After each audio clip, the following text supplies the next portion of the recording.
Hare Krishna. Om Namo Bhagavate Vasudevaya. Om Namo Bhagavate Vasudevaya. Om Namo Bhagavate Vasudevaya. Om Ajnanathimirantasya Yananjanashalakaya Chakshurum militam yena tasmai Shri Gurave Namah. Shri Chaitanya Manobhishtam Sthapitam yena bhutale Swayam Rupa Kadamayam Dadati Tasvada Padantikam. नमो विष्णुपदाय कृष्णपृष्ठाय भूतले श्रीमते भक्तिवेदांत स्वामिनिति नामिने नमस्ते सरस्वते देवे गौरवाणी प्रचारिणे निर्विशेष शून्यवादी पाश्चात देश तारिणे हे कृष्णा करुणा सिंधु दीनबंधो जगतपते गोपेश गोपिका कांत राधा कांत नमोस्तुते तप्त कांचन गौरांगी राधे वृंदावनेश्वरी वृषभानुसुते देवी प्रणमामि हरिप्रिये वाञ्छा कल्पतरुभ्यश्च कृपा सिन्धुभ्य एव च पतितानं पावनेभ्यो वैष्णवेभ्यो नमो नमः। श्री कृष्ण चैतन्य प्रभु नित्यानंद श्री अद्वैत गदाधर श्रीवासादि गौर भक्त वृंद हरे Krishna Krishna Krishna Hare Hare Hare Ram Ram Ram Hare Hare. Hare Krishna, dear devotees, welcome after a week's span of time. So we were last time at the ninth shloka we had concluded, wherein where we just saw that I'll just give you a brief recap of what we really did last time, where Arjuna is questioning Krishna that you asked me to renounce work, that is sannyas, and then you're recommending that working with detachment, karma yoga. So he is asking Krishna that which of the two are better, renouncing work or working with detachment, which is better. So then Krishna actually, he says that karma yoga is equal to but easier than sannyas, he says. And he says that karma yoga is better because renunciation of work and working with detachment are both good for liberation. But of the two, then karma yoga is better. So, because as long as the heart is not purified, then one has to work on that fruitive platform. And but the action in Krishna consciousness, when a person does, then it automatically helps him to escape the result of fruitive actions, so that he does not descend again on the material platform. And that is why Krishna consciousness is superior to even renunciation, where it does not allow somebody to fall to that material platform again. And then Krishna speaks about a karma yogi who can be a true sannyasi also, where one should understand that nothing belongs to anybody. Everything is belonging to Krishna only. And then the fourth and the fifth,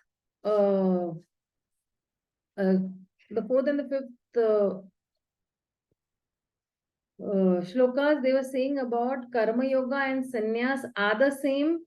So then they say that only the ignorant say that that sankhya and yoga are different, because performing of one of these completely, one can attain the results of actually both. So one who sees both of them on the very same level, he is actually the actual seer. So if somebody is then the next shloka he says that only if you renounce, then it is very difficult. And then we saw from the 7th shloka onwards that how if somebody is performing Nishkam Karma Yoga, it will free him from the bondage. So where we saw Yoga Yukta Vishuddhatma, Vijitatma Jitendriya, Sarva Bhutatma Bhutatma, Kurvanapi na lipyate. He's never entangled. And then we saw that who is the doer and yet the non-doer. So that's where we actually, because in the 8th and the 9th shloka, where Krishna is describing the Jitendriya, the detached, sense-controlled worker, and the soul is not the only independent doer of the actions. The other doers who work in coordination with the soul are also described. So then, having said that, Karma Yogi is not the doer of the actions and yet does the actions. Now, Krishna will explain that such a yogi acts for the sake of the Supreme Will or the Supreme Lord. So let's dive into the next shloka.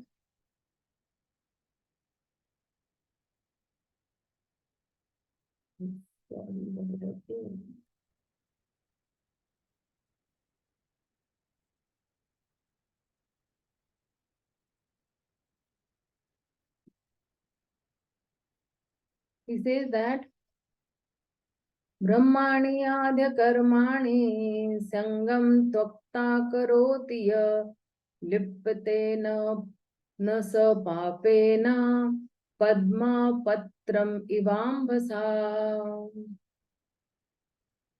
Somebody read the translation and the purport both. Hare Krishna Mataji Danvatina.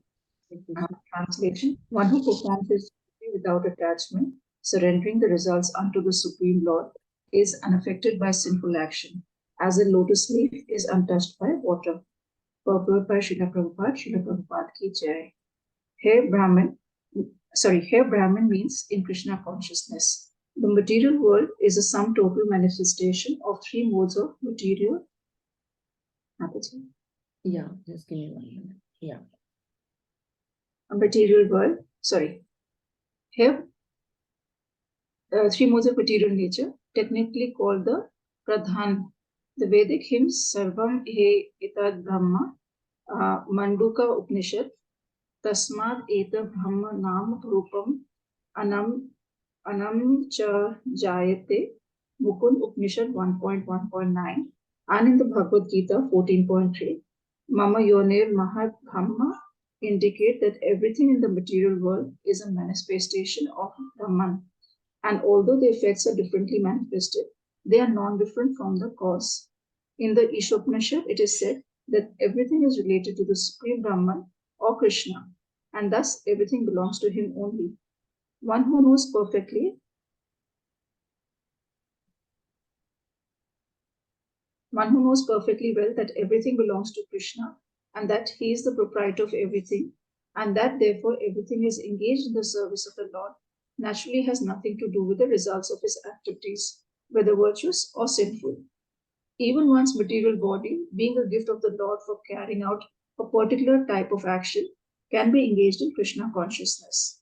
It is then beyond contamination by sinful reactions, exactly as the lotus leaf, though remaining in the water, is not wet.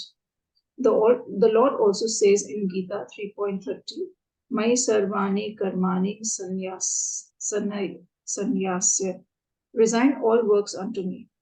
The conclusion is that a person without Krishna consciousness acts according to the concept of the material body and senses.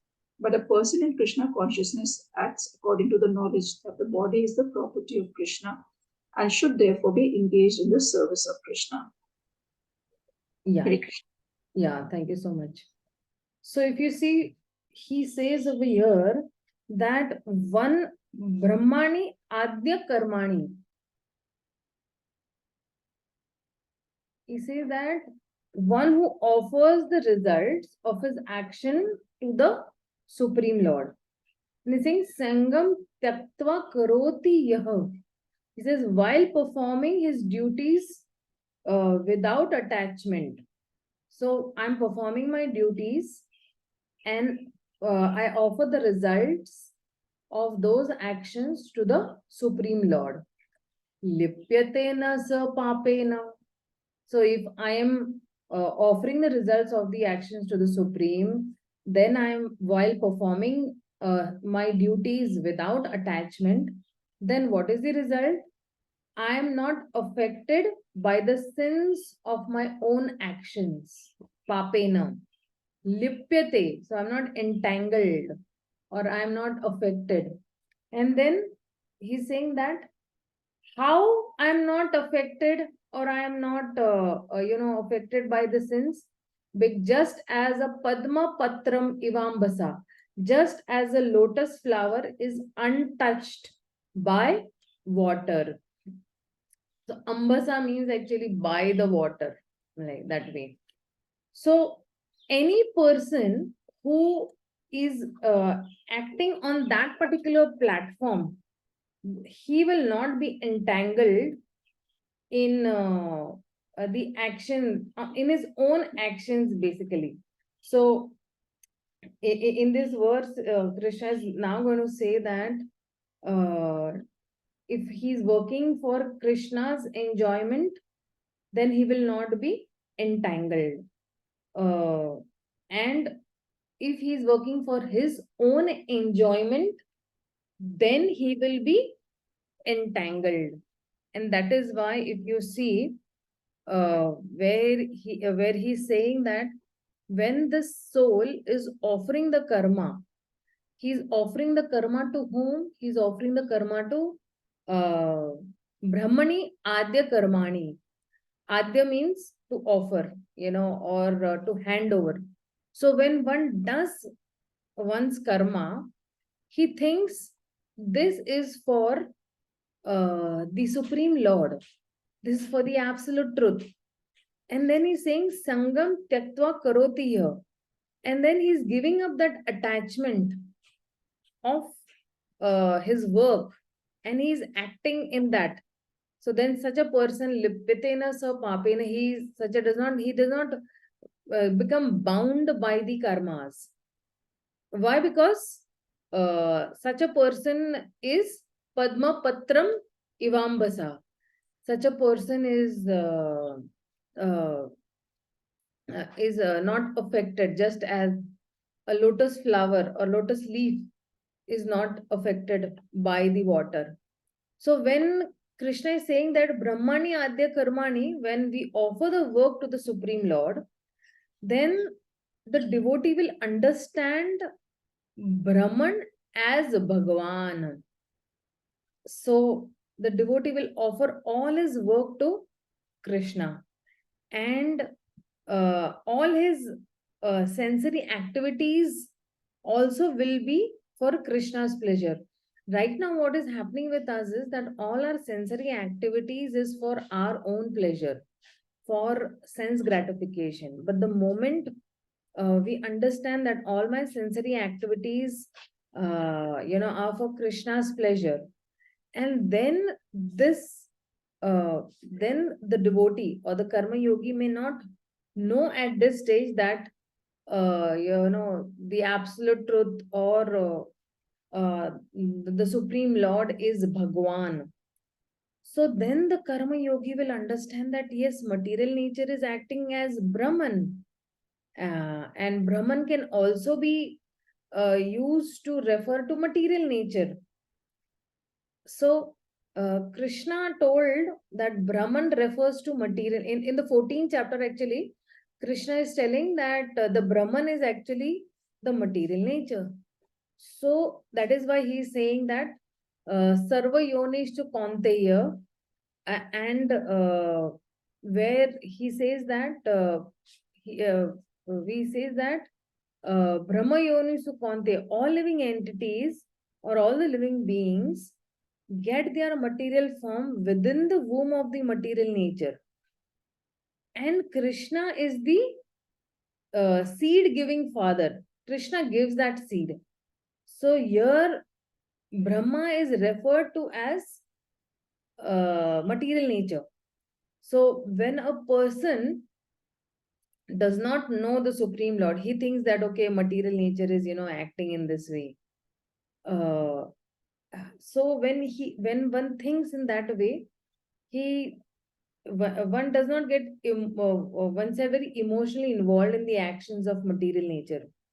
Then that person is not really bound, and that is why Krishna is giving the example of Padma Patram, like the water does not stay on the lotus leaf. So devotee who is working in this material world, he can similarly stay detached. And if a devotee works in that way, then Brahmani Adya Karmani. So Prabhupada now in the pulpit, he's saying that where he is mentioning over here that Mai Sarvani Karmani Sanyasya. So Mai Sarvani Karmani Sanyasya. He's resigning all works. He's resigning all works to me. And he's saying, give your work to me. आप अपने सारे काम मुझे दे दो. So in this purport, Prabhupada saying that this material world is the sum total a manifestation of these three modes of material nature, where we call it as pradhana. And in the Mundaka Upanishad also, where Prabhupada is saying that tasmat etad brahma nama rupa annam cha jayate. And this material nature is technically called as pradhana. Okay, so where in this Mundaka Upanishad and the Mandukya Upanishads, they are saying that tasmad etad brahma nama rupan annam jadayate, and in the Bhagavad Gita also mama yonir mahad brahman. So all this, what it is indicating, that everything in this material world is a manifestation of Brahman, which means that including material world is the manifestation of Brahma. So Krishna is addressing the question of Arjuna, where he's asking that how a person who is working in this material world, he will stay free from that bondage, how he will never be entangled. So we saw in the seventh shloka also that one who works in devotion, yoga yukta vishuddhatma, vijidatma jitendriya. So one who is working in devotion, who is a pure soul and who is controlling his mind and senses. So such a person, sarva bhutatma bhutatma. So such a person is very dear to everyone, and everyone is very dear to him. And that's why kurvan api na lipyate. Then that is why, although he is working, he is never entangled in this material world. So now Krishna says that in the next this, that somebody might ask that why does a person who knows that he is a pure spirit soul and not the body, and he's detached, why does he still perform work? What is the reason that he's still performing work? So in the next shloka, he says that he sees as the medium of purification. So let's go into the next, because for him, he might wonder that what is the motivation for work for such a person. If one is not involved, one should not be having any emotional desire also, not to should not have any emotional desire also for that result. So one should not be attached to the result. So what is that motivation that is driving him for working? So Krishna says that purification, uh, because he seeks purification. He is seeking purification, and that why he is working. So he says that, Kayena manasa buddhaya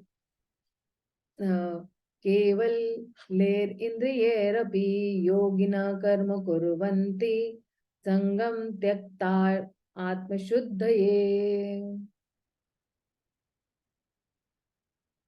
So he says that, somebody read this translation and purport both. Hare Krishna Mata, can I please? Yes, Prabhu, definitely. Translation and purport by Srila Prabhupada. The yogi is abandoning attachment, act with body, mind, intelligence, and even with the sense, only for the purpose of purification. Purport. When one acts in Krishna consciousness for the satisfaction of the senses of Krishna, any action, whether of the body, mind, intelligence, or even the senses, is purified of material contamination. There are no material reactions resulting from the activities of Krishna consciousness person. Therefore, purified activities which are generally called sada achara can be easily performed by acting in Krishna consciousness. Sri Rupa Goswami in his Bhakti Rasamrita Sindhu 1.2.187 describes this as follows. Ta yasya harer dasye karmana manasa gira nikhilasya api avastyasu jivam muktasa uchyate. A person acting in Krishna consciousness, or in other words, in the service of Krishna with his body, mind, intelligence, and words, is a liberated person even within the material world. Although he may be engaged in many so-called material activities, he has no false ego, for that does not believe that he is this material body, or that he possesses the body. He knows that he is not this body, and that this body does not belong to him. He himself belongs to Krishna, and the body too belongs to Krishna. When he applies everything produced of the body, mind, intelligence, words, life, etc., wealth, etc., whatever he may have within his possession, to Krishna's service, he is not once devoted with Krishna. He is devoted. He is one with Krishna, and he is devoid of the false ego that leads one to believe that he is the body, etc. This is the perfect stage of Krishna consciousness. Hare Krishna Mataji. Thank you, Mataji. Thank you, Vishnu. Thank you so much. So he is saying that Kayena manasa buddhaya. Over here he is saying that with the body, with the mind, and with the intelligence, and even with the senses. And he's saying that kevaler indriyarapi, and he's saying that yogina karma kurvanti. The yogi works for what purpose? Then he's saying that sangam tyaktva atma shuddhaye. So he's saying that sangam tattva, if I have given up this attachment, then why am I giving up this attachment? What am I seeking while I'm giving up this attachment? Then he's saying that I am giving up this attachment for atma shuddhaye, for the sake of purification. So we can practice spiritual life at very different levels. We've discussed that sometimes people practice for out of fear, out of desire, out of duty, out of love. So like out of fear, somebody might wonder that I don't go to God. If I don't go to God, then I will be punished. So let me, obey God. So sometimes we go out of fear also. Sometimes we go out of desire also. So, okay, if I obey God, then He will give me some good results, right? And somebody might go out of duty also. So, because duty where, is the level where, sadhana bhakti is performed. That, okay, my spiritual master has given me this order. And duty can mean various things, but for our level, we want to follow the spiritual master, and for Krishna, so that I'll become purified, so that I will become elevated, so that I will become ultimately liberated and return back home, back to Godhead. So he's saying that Kevaler Indriyar Api. Why Indriyar Api? Because he is saying that with the senses, because he says that senses can also be involved. The idea is that even if the mind is not involved, at least the senses are involved. That means that when we see like in the morning when we're chanting Hare Krishna, right? And we are not able to concentrate, when we are, chanting. So at least what we are doing, we are, doing that ritual. At least, let the senses chant. The tongue is chanting, the ear is hearing, right? Normally, the idea in spiritual life is that the senses will cause the bondage. So we should have minimum engagement of the senses. But the process of this purification is, an active method of this yoga system, which is connecting with the Supreme. And uh, uh, where even in the Gyanis also, where people sit in one place and then they ponder that, okay, I'm not this body, I'm the soul, and then they say neti neti, not this, not that, and this is one way of doing the things. Another way, like doing is active. You're using the senses in Krishna's service. Over there with the Gyanis, they don't use their senses. They, reject those senses. They say, no, not this, not this, not this. I'm not going to utilize my senses. But over here, what we are doing is we are using all our senses in the service of Krishna. We are using our eyes to see the beautiful form of Krishna. We are using our tongue to chant and glorify Krishna. And that is why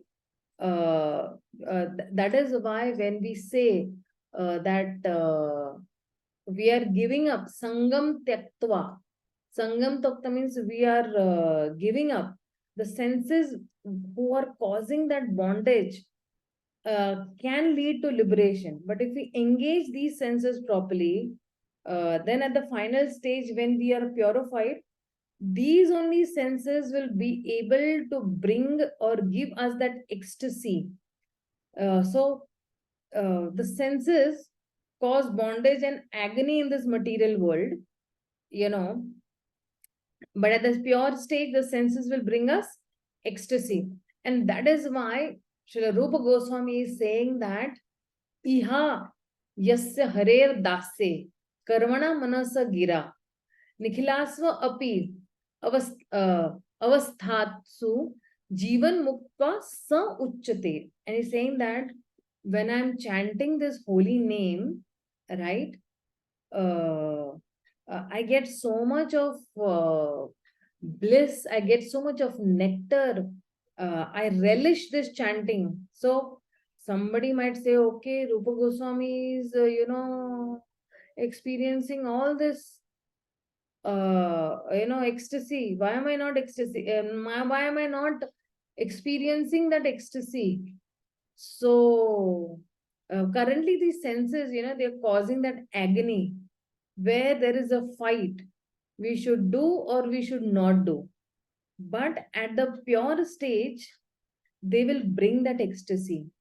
But, in between, to go away from agony to that ecstasy, we have to have that tolerance. We have to have that patience. We have to have that determination. So steadily we engage in this process of bhakti, uh, uh, the process of purification. And so even the senses can be engaged normally, because that is, the senses are put aside, where in the second chapter we saw that the tortoise, he pulls back his limbs, right? And that is why we can also withdraw all our senses inside. So that is one way of acting. But over here, what he is saying that it is the senses that can be engaged. Bhakti is sensory spirituality. Sensory spiritual senses means actually which will activate all the senses. Sensuous, but sensory is used more in a functional way. Like you can say that sensory perception, not a sensuous perception, because uh, even in the initial stage of bhakti, we experience some bliss when we are chanting, right? We get that glimpse of ecstasy, and because that is the driving force for us. But the soul is looking in for happiness. The soul is looking in for that ultimate happiness. And that is why in the beginning stage, when we are practicing bhakti, what happens is that when we are engaging our senses in the service of the Lord, which is our default mode, you can say, right? In the spiritual world, we have been doing this all the time. We've been doing this every second. We've been doing this in the spiritual world. So this is our default mode. We are Our default mode is we are acting for the pleasure of Krishna. We are acting for purifying the senses of Krishna. So that is why bhakti means sensory spirituality, which means that these senses are actively used in spirituality, in the process of purification. And in this way, the karma yogi or the bhakti yogi, he makes advancement and he's turning back to Krishna. So here he says that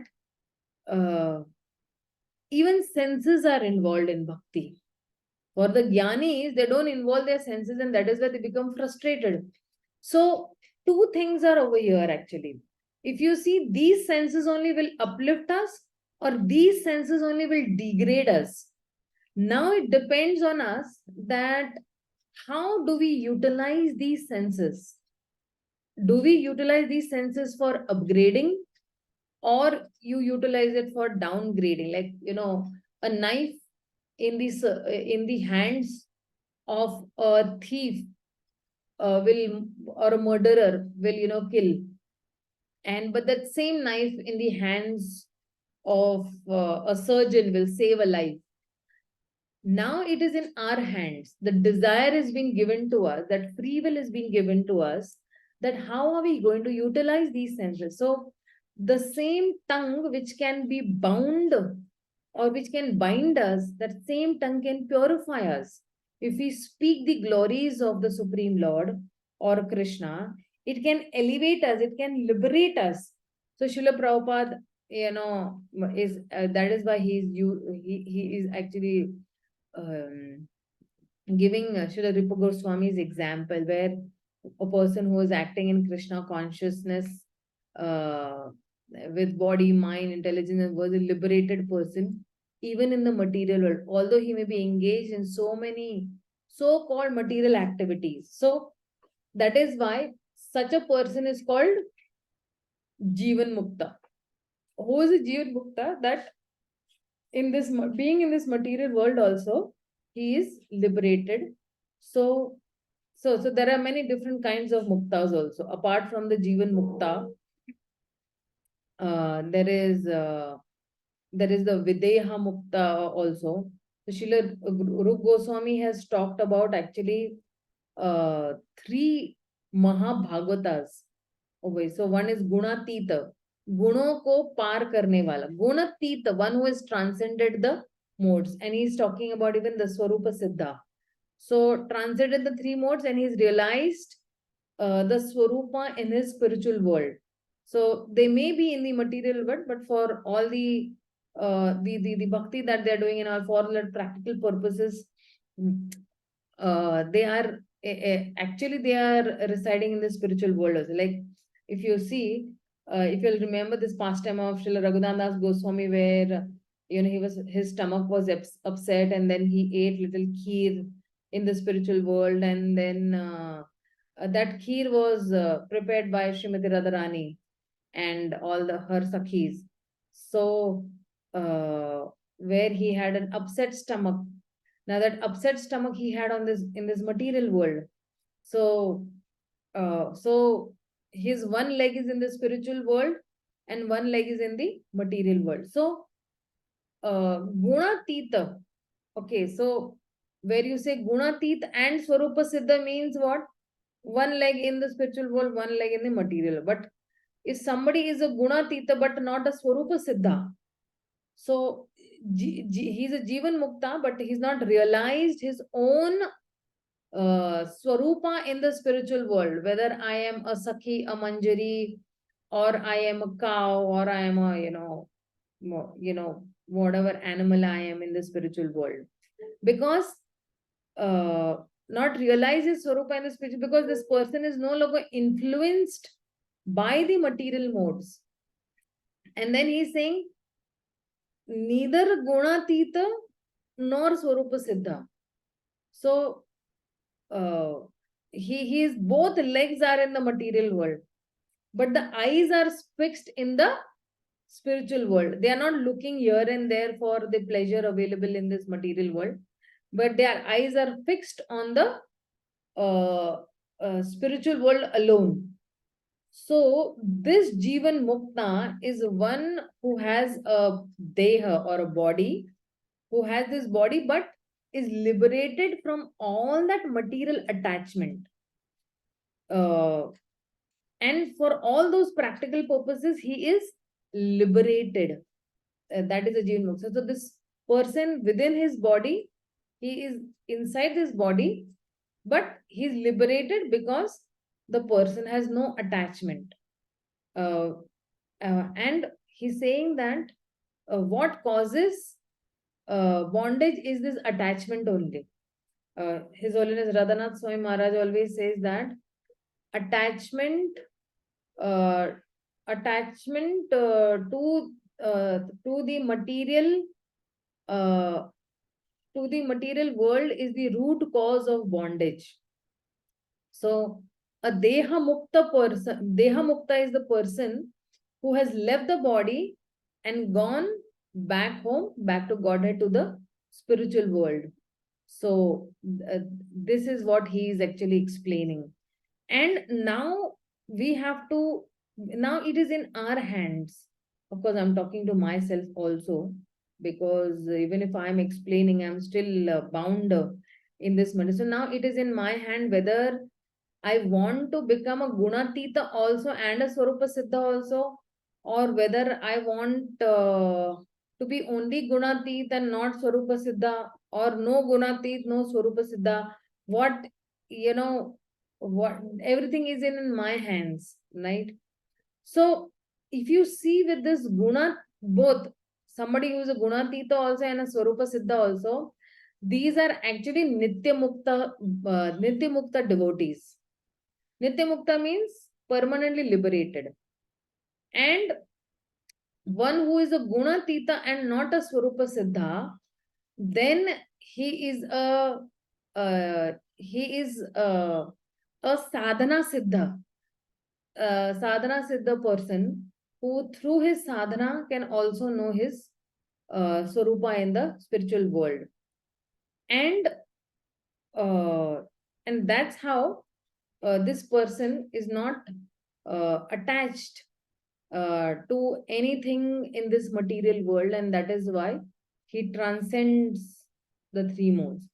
So now, if you see in this 11th shloka, where this karma yogi is acting with body, mind, and intelligence, but the next he says that he is actually summarizing. Krishna is summarizing karma yoga versus karma, which is the better. So he says that yukta karma phalam tyaktva shantim apnoti naishtikim Yukta kama karena phale sakto nibadhyate. So he says that, somebody read this translation and purport. Yeah, Krishna Krishna Kripa, yeah, read. Yes. Translation. The steadily devoted soul attains unadulterated peace because he offers the result of all activities to me.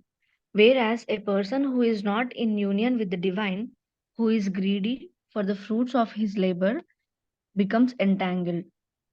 Purport. The difference between a person in Krishna consciousness and a person in bodily consciousness is that the former is attached to Krishna, whereas the latter is attached to the results of his activities. The person who is attached to Krishna and works for him only is certainly a liberated person, and he has no anxiety over the results of his work. In the Bhagavatam, the cause of anxiety over the result of an activity is explained as being one's functioning in the conception of duality, that is, without knowledge of the absolute truth. Krishna is the supreme absolute truth, the personality of Godhead. In Krishna consciousness, there is no duality. All that exists is a product of Krishna's energy, and Krishna is all good. Therefore, activities in Krishna consciousness are on the absolute plane. They are transcendental and have no material effect. One is therefore filled with peace in Krishna consciousness. But one who is entangled in profit calculation for sense gratification cannot have that peace. This is the secret of Krishna consciousness. Realization that there is no existence besides Krishna is the platform of peace and fearlessness. Thank you, Mataji. Thank you, Krishna Kripa. Thank you so much. So he is saying over here that Yukta. Yukta means a person who is very much well situated, is very well connected with the spiritual world, one who is engaged in devotional service. And then he is saying that karma phalam tyaktva, this person gives up attachment to the fruits of this material world. And when he is giving up the fruits of this material, what is happening? Then such a person is getting shantim apnoti. Such a person gives up attachment to the fruit. Sorry, such a person he's getting, what you say, he's getting peace. Shantim. He achieves peace. He achieves perfect peace. Here it is saying. And then he's saying that Neshtikim. Neshtikim means he is fixed. He is unflinching. No, he cannot be, unshakable person. Usko koi hila nahi sakta. He is fixed in his. And then he is saying that ayukta kamakarena, because such a person who is ayukta, he is not connected with absolute. Such a person is, then he is saying kamakarena. Such a person acts out of lust or out of selfish desire for enjoying the result of the work. He wants to do kamakarena. He wants to, kama means, lust, right? So he is working for lust or a selfish desire. And then if somebody is working for this kamakarena, then what is the what is the result of phale sakto nibadhyate? So what is the result? He is attached, and that is why, because he is attached, he becomes entangled. Such a person becomes bonded, nibadhyate, because he is attracted by the desire of fruits, so he becomes bounded, nibadhyate. And that is where Krishna is, he's comparing in this shloka, he is comparing the fruitive worker and the karma yogi. And in the sixth shloka also he did compare. If you'll remember that mere renunciation is very difficult. So he compared between the jnana yogi and the karma yogi. There also Krishna says no, that sannyasasthu mahabaho dukham apnutam ayogatah yoga yukta munir brahma na chiranedi adi gacchati.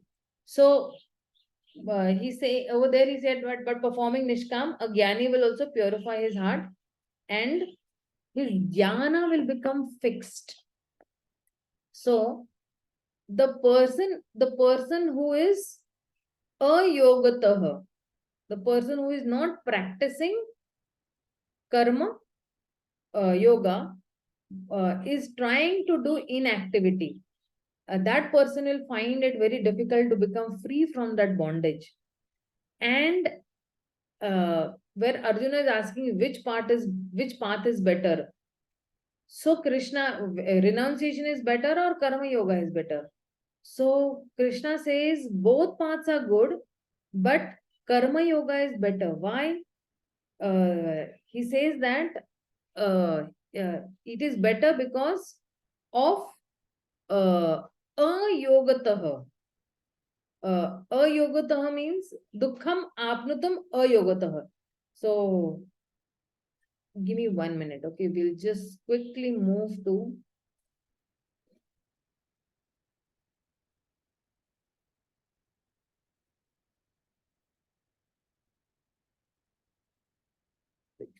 yeah. Sannyasastu mahabaho dukham aptum ayogatah. He's saying that anybody who's without devotional service, okay, because this ayogata only will lead him to dukham, distress. Okay.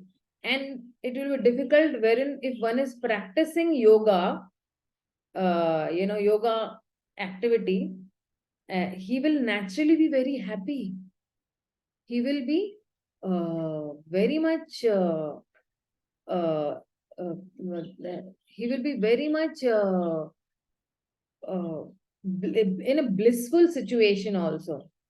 But somebody may say that, okay, I act what action causes bondage, that I'm acting, but what is causing this bondage? I'm doing everything perfectly fine, but why is there a bondage then? Right? So then Krishna will explain that, see, it is not that whatever action you are doing is causing bondage, but what is your motivation behind that action is causing bondage. Motivation means what? I am doing a particular action, but I'm doing it for my own sense gratification. That's my motivation. I want to be happy. I want to actually enjoy more. So that motivation is causing bondage. But if my motivation is to please Krishna, and if I don't have any selfish motivation, then I will not get bound. And Krishna is telling here that that if the person who does not have this selfish motive, he does not get bound. So here he is saying that in this particular shloka, he is saying that yukta karma phalam tyaktva.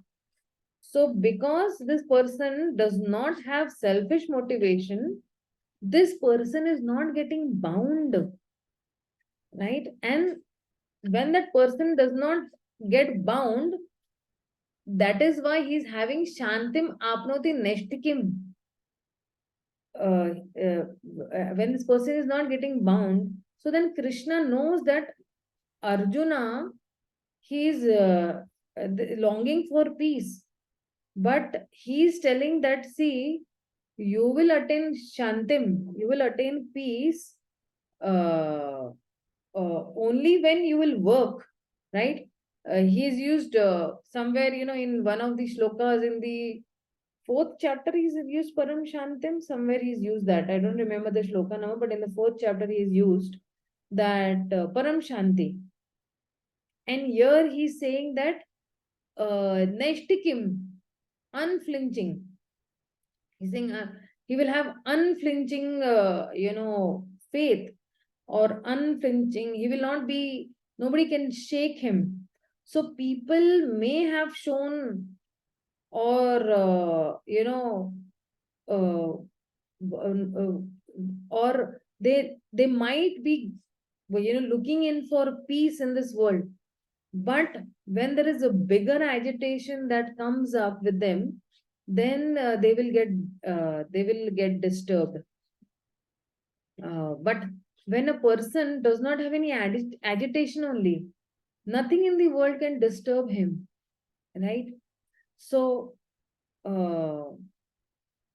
it's only that agitation to satisfy the senses or the pleasure that they get to satisfy the senses, that is disturbing them. But Krishna is telling Arjuna that don't think that you will get peace simply by avoiding war. Like the Gyanis say, neti, neti, not this, not that. Actually, if you avoid the war, as long as one has this material attachment, Arjuna, you will get agitated. But Krishna, excuse me. But if you act in Karma Yoga, and then if you purify yourself from this material attachment, then you will attain Shantim. You will attain unshakable peace or unflinching peace. So, when you say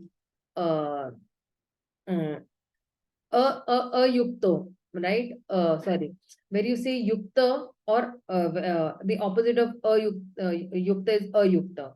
So the person who is not connected.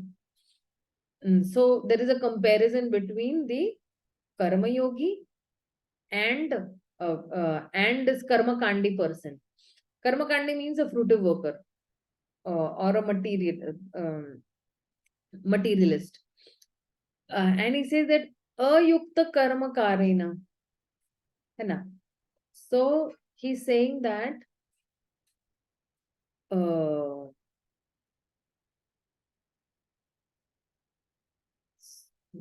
he's saying that such a person will work out of material desire. And when he works out of this material desire, then what will happen to him? Phale sakto nibadhyate. Such a person, becomes bound. So Krishna is very properly, very in categories. He's explaining that what is causing bondage is not the action, but the motivation behind that action is causing the bondage. So when there is a kama karena phale sab, kama karena phale sabto nibadhyate, he is saying that when there is bondage, but when there is yukta karma phalam, so then there is no bondage. So Srila Prabhupada, he's saying that in the end, toward the end, he's saying that, see, this is the secret of Krishna consciousness. Realization that there is no existence besides Krishna and is the platform of peace and fearlessness. So it means that ultimately everything is working under the sanction of Krishna, and whatever is existing is, Krishna's energy. When we see something is separate from Krishna, then that is Maya or illusion. And when we see everything connected to Krishna, that is actually reality. So no existence beside Krishna is actually this platform of Shanti Mapnoti, peace. Peace, Srila Prabhupada says that peace and fearlessness, platform of peace and fearlessness. Now, why Prabhupada is saying that fearlessness? So he's saying that Neshtiki, what brings peace is actually fearlessness only. In fear, nobody can be peaceful, right? So, only fearlessness can bring peace. So, what if that goes off. So this fear takes away that particular peace. So, but when one understands that, okay, there is nothing beyond Krishna, and Krishna is my ever well-wishing friend, Suridam Sarva Bhutanam, then there is no loss. That is the platform of actually, peace. Peace and fearlessness. So now Krishna will explain that how this pure soul is the doer, and yet he is the non-doer. And that is why when we know, we can be detached and we can understand the Supreme, and then we can attain liberation. So the next shloka explains, सर्वकर्माणि मनसा संन्यास्याते सुखं वसई नवद्वारे पुरे देहि नैव कुर्वान्न कारयन्. Yeah, somebody read the translation and the purport both. When the Yeah, Shubhangi Mataji, read. When the embodied living being controls his nature and mentally renounces all actions, he resides happily in the city of nine gates, the material body, neither working nor causing work to be done. Purport: the embodied soul lives in the city of nine gates. The activities of the body, or the figurative city of the body, are conducted automatically by its particular modes of nature. The soul, although subjecting himself to the conditions of the body, can be beyond those conditions, if he so desires.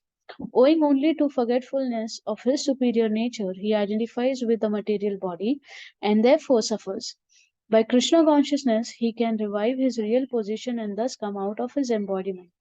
Therefore, when one takes to Krishna consciousness, one at once becomes completely aloof from bodily activities.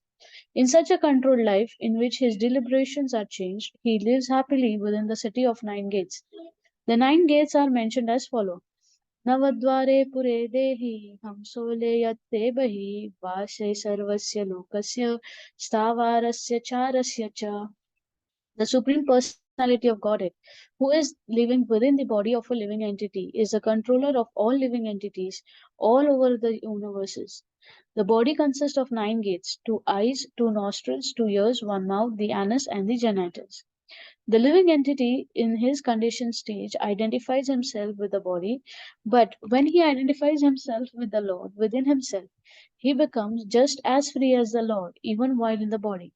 Shvetaswara Upanishad 3.18. Therefore, a Krishna conscious person is free from both the outer and inner activities of the material body. Thank you, Mataji. Thank you very much. So, if you see in this shloka, give me 1 minute. So he says that sarva karmani manasa. He's saying that all that work from the mind, what we do, right? And then he's saying sannyasyasте. He's saying that he's talking about manas sannyas.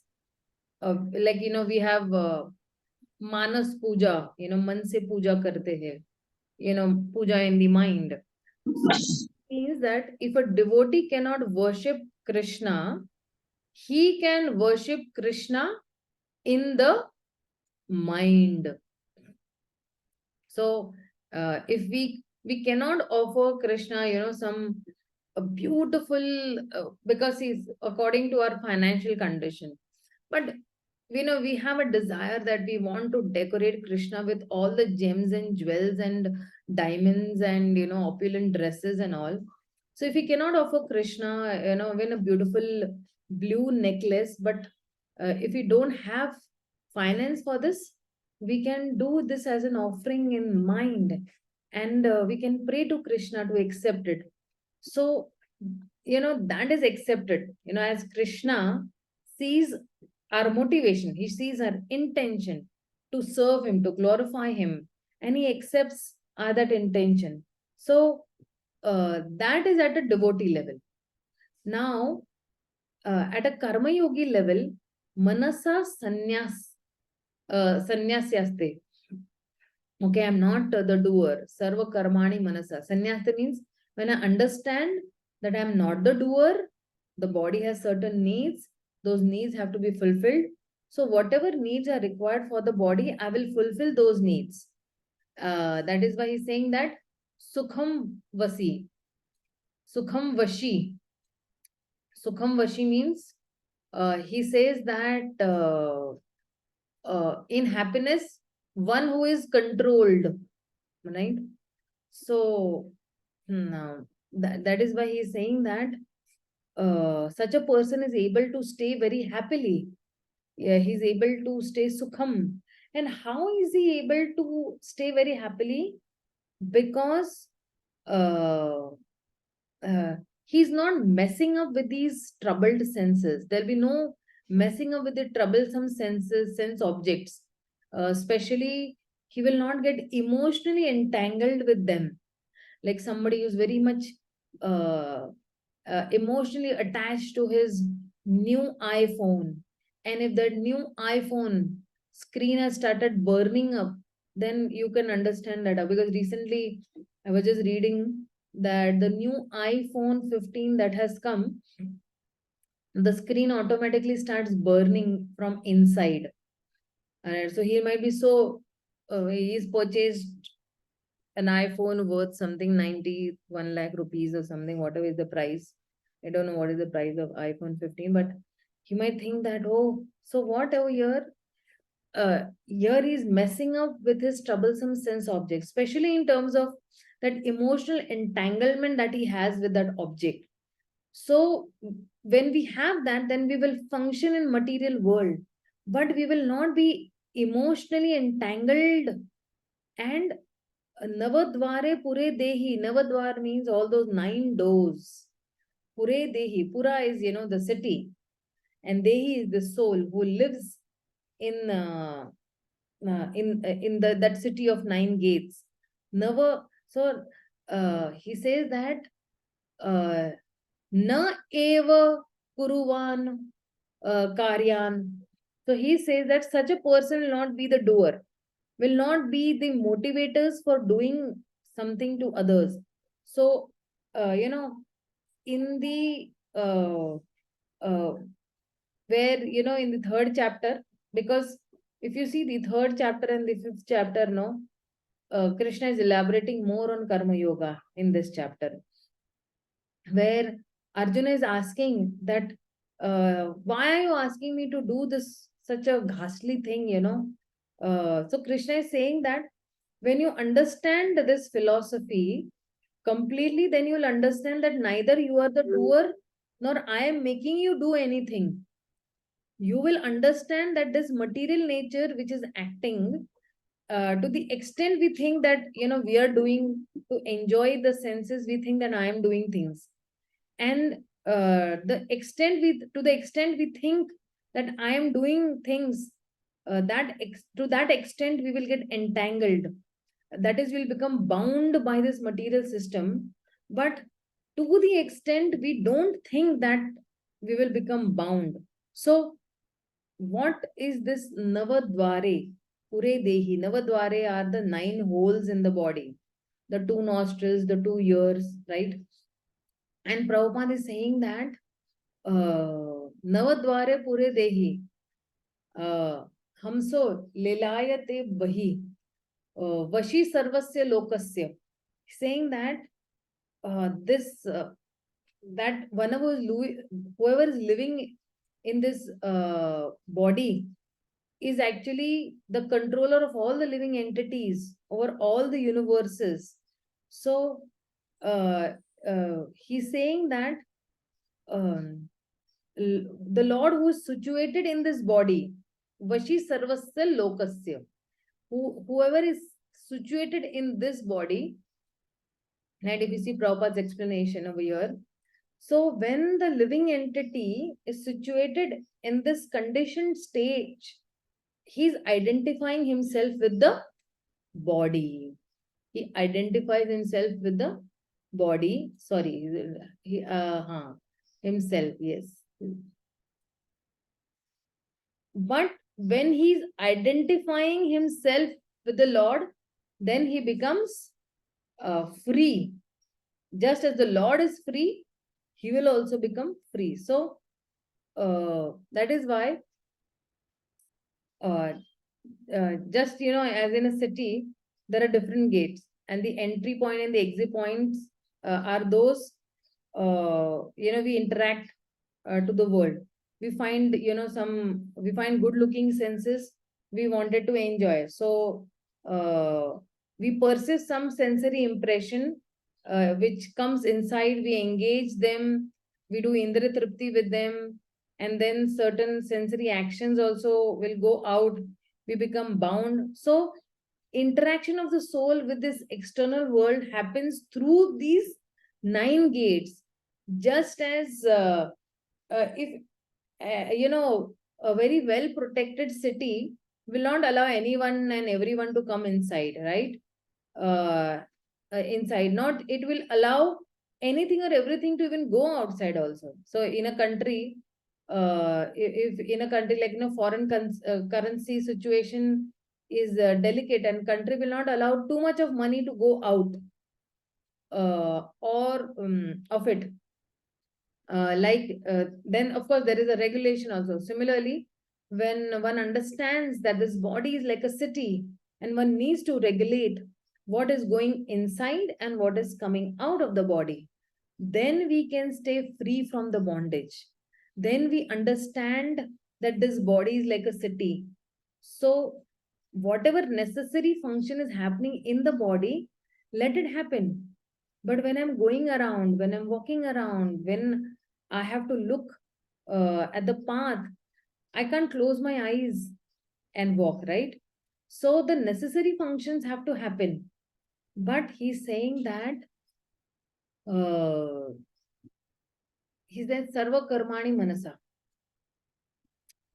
He's saying that these are necessary functions,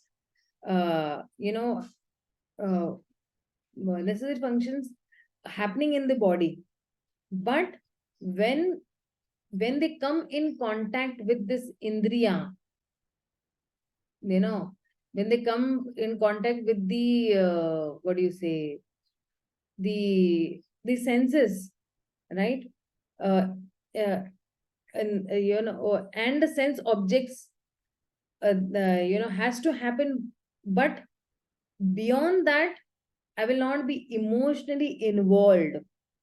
I will not think that the contact between these senses and the sense object will lead me to happiness. See, if you see these sense object, okay, all these sense objects, what are they? They are dead objects. Okay, for example, that iPhone is a dead object, right? Or somebody is very much attached to his house, which is a dead object, right? And he becomes entangled.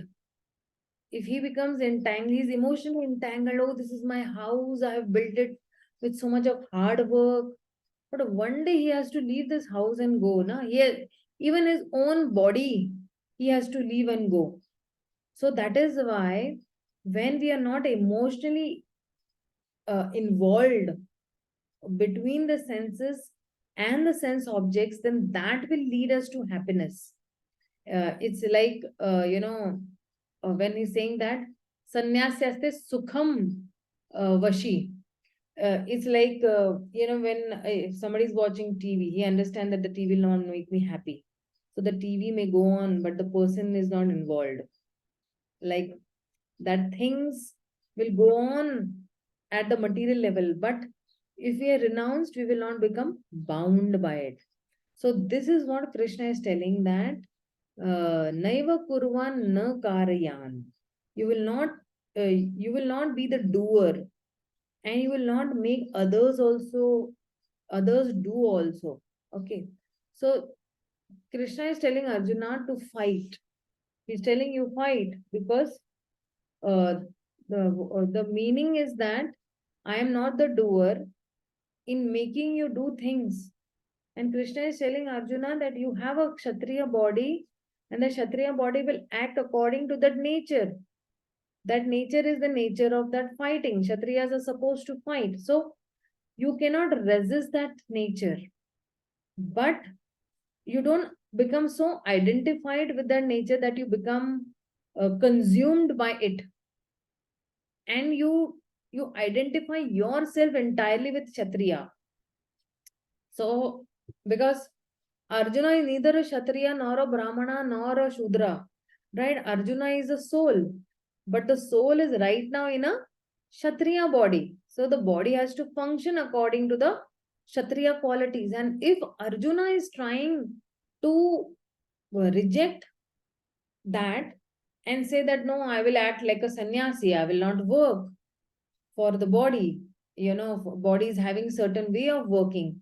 And at the same time, Arjuna is identifying as the Kshatriya conception, then it will become a bodily conception, and one cannot make spiritual advancement.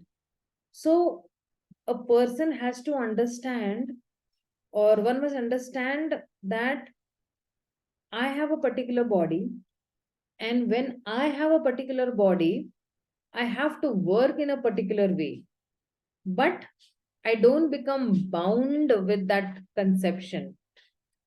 That is, he's saying that naiva kuruvan na karyan. So I am not simply telling you to do things. I'm telling you to act according to the nature. But Krishna is saying that act in such a way that you are not emotionally involved, so that you will not get entangled, karmically.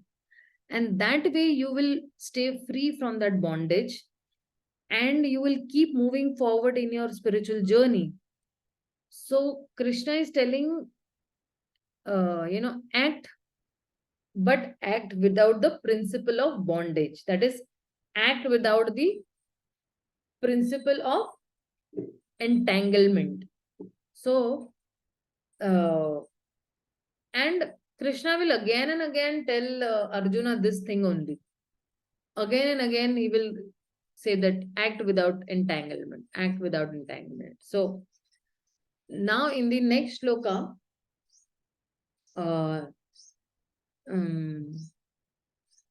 then he will say that, okay, what is the role of this material world? So he says that, na कृत्वत्वा न कर्माणि लोकस्य सृजति प्रभु न कर्म फलं संयोगम स्वभावास्तु प्रवर्तते. So he says that, somebody read the translation and purport both. Mataji, should I? Yes. The embodied spirit, master of the city of his body, does not create activities, nor does he induce people to act, nor does he create the fruits of action. All this is enacted by the modes of material nature. Purport by Srila Prabhupada, Srila Prabhupada ki jai. The living entity, as well as will be explained in the seventh chapter, is one of the energies or natures of the Supreme Lord, but is distinct from matter, which is another nature called inferior of the Mataji. Yeah, just give me 1 minute, okay?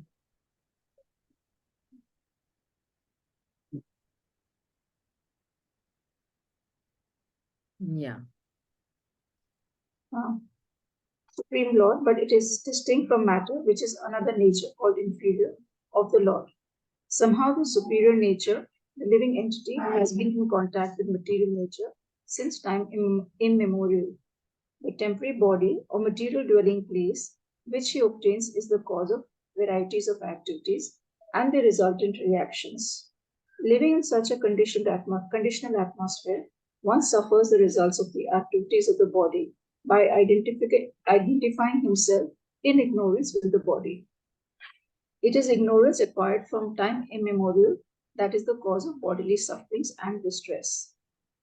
As soon as the living entity becomes aloof from the activities of the body, he becomes free from the reactions as well. As long as he is in the city of the body, he appears to be the master of it, but actually, he is neither its proprietor nor controller of its actions and reactions. He is simply in the midst of the material ocean struggling for existence. The waves of the ocean are tossing him, and he has no control over them. His best solution is to get out of the water by transcendental Krishna consciousness. That alone will save him from all turmoil. Hare Krishna. Yeah, thank you, Mataji. Thank you. So here he is saying that if you see in this he's saying that this jiva who is the master of this body, okay, and he does not act nor does he induce people to act, and that's what he's saying that nor does he create the fruits of his action, and all this is enacted by his swabhava. So if you see over here, swabhavastu pravartate, and that is actually the particular nature he's acquired under the influence of the modes of material nature. So when you say swabhava indicates the beginningless material impressions or the vasana, which are arising from that beginningless identification with the material body, and those senses that are impelling him to act. So the jiva may,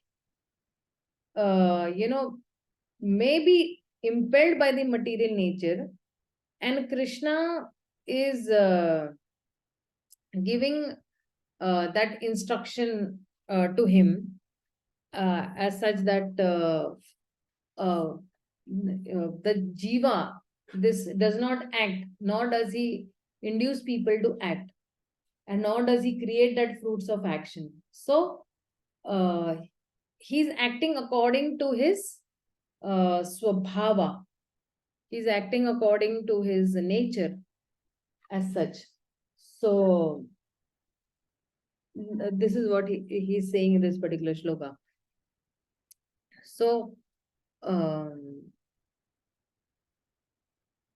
ahead he says, because now if so like see the till now we have seen that for this knowledge there are three doers. Okay, one is the soul, the material body, and then he might say that, okay, what is the role of the Lord in this? Whatever activity I'm doing, whatever action I'm doing, then what is the role of the Lord in this? So then he's saying that na datte kasya kasyachit papam na chaiva sukrita vibho agyane natruta jnana tena muyyanti jantava. He says that, somebody read the translation and purport both.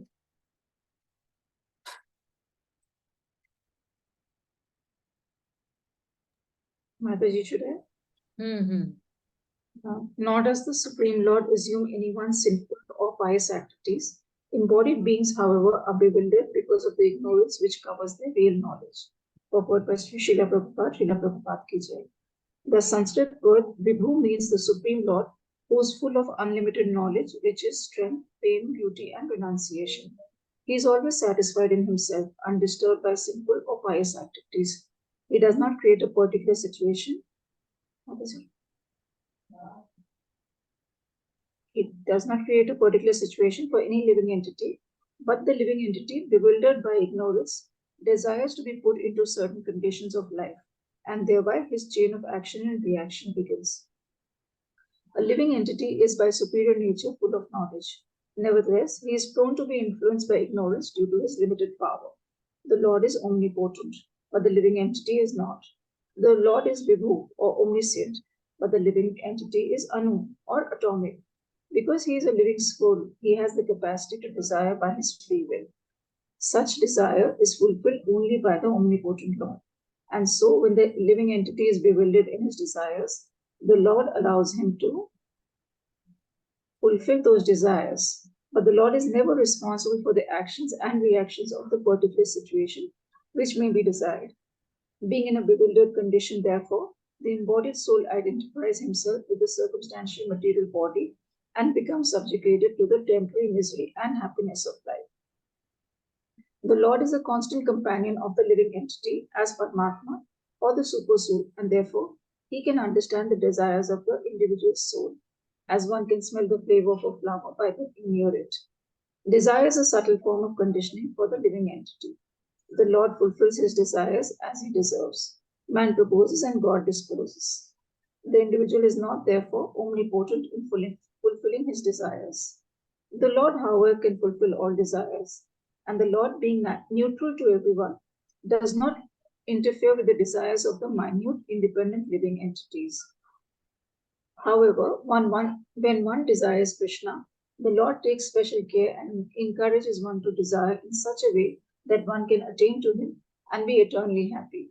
The Vedic hymns therefore declare, Esayuhai eva sadhu karma karyati tam yam ebhyo lokebhya unnishate esha yu eva sadhu karma karyati yam ado ninisate. The Lord engages a living entity in pious activities so that he may be elevated. The Lord engages him in impious activities so that he may go to hell. Kaustika Upanishad. Ajno Jatur Aniso Yam Atmana Sukha Dukhayo Ishvara Prerito Kachate Swargam Vashe Abraham Evacha. The living entity is completely dependent on his distress and happiness. By the will of the Supreme, he can go to heaven or hell, as a cloud is driven by the air. Therefore, the embodied soul, by his immemorial desire to avoid Krishna consciousness, causes his own bewilderment. Consequently, although he is constitutionally eternal, blissful, and cognizant, due to the littleness of his existence, he forgets his constitutional position of service to the Lord and is thus entrapped by nescience. And under the spell of ignorance, the living entity claims that the Lord is responsible for his conditional existence. The Vedanta Sutra 2.1.34 also confirms this. Vaishamya ne na sapekshvatva tatha ihi darshayati. The Lord neither hates nor likes anyone, though he appears to. Hare Krishna. Thank you, Mataji. Thank you so much. So, in the 14th verse, Krishna tells that the soul is not the doer. Swabhavastu pravartate. Swabhavas is the material nature. So, someone can ask, isn't the Supreme Lord responsible for how I am made? Krishna has made me, the way I am being made. Krishna has made us. So, he's saying that na datte kaschit papam. He says that, see, adatte means to accept, but na datte means to not accept. Hai na? Na means never.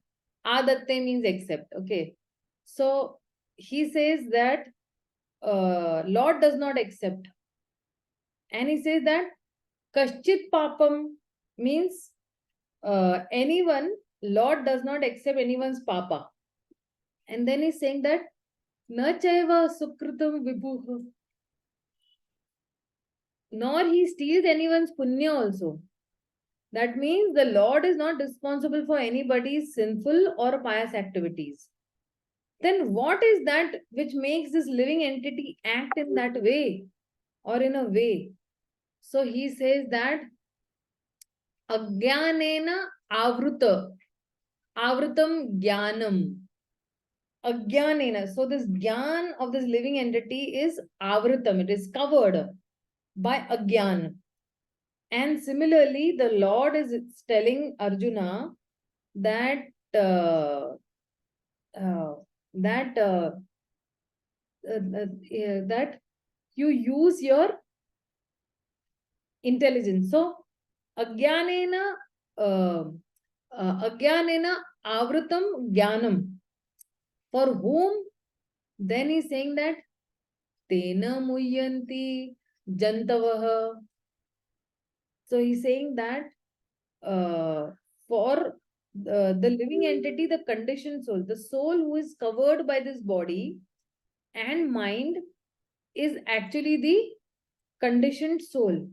And that is why the soul is used, or the soul is referred to as the living entity. So jantava tena muyyanti means the soul is put into illusion, agyana avritam. So if you see this first part of this verse is saying that the Supreme Lord is not responsible for anyone's action. He does not accept anybody's action. He does not accept the reactions also. And now, of course, when the devotees are surrendering to Shri Krishna, or then the Lord takes away the sinful reactions and the pious reactions also. But we are not talking about Bhakti Yoga over here.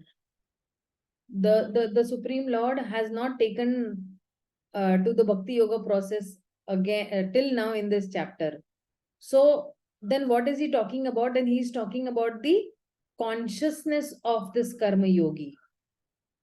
In contrast to that conception of the karma yogis, fruitive workers.